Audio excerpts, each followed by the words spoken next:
உங்க பொண்ணு அப்படி தானே அப்படிம்பார். ஒரு ஆண் பிள்ளைக்கு 100 ரூபாய் காசு தரதுக்கு ஒரு தந்தை யோசிப்பதன் பின்னால் தன் குடும்பத்தை பற்றி நினைக்கிறார் என்பது உங்களுக்கு தெரியவே தெரியாது. அம்மாக்கள் அதை சொல்ல மாட்டாங்க.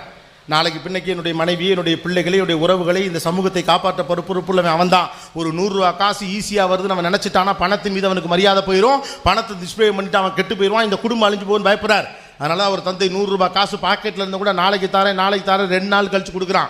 நீங்கள் திட்டுவீங்கலாம் அவருக்கு தெரியும். என் பிள்ளை என்னை எதிரியாக நினச்சாலும் பரவாயில்ல, எதிரியாக நினச்சி எதிர்காலத்தில் என்னை காப்பாற்றாட்டியும் பரவாயில்ல, என்னை தெருமுனை டீ கடையில் உட்காந்து திட்டினாலும் பரவாயில்ல, என் பிள்ளை நல்லா இருந்தால் மட்டும் போது நினைக்கிற அற்புதமான மனசு அப்பாவின் மனசு. ஆனால் அது யாரும் என்டாஸ் பண்ணதே கிடையாது.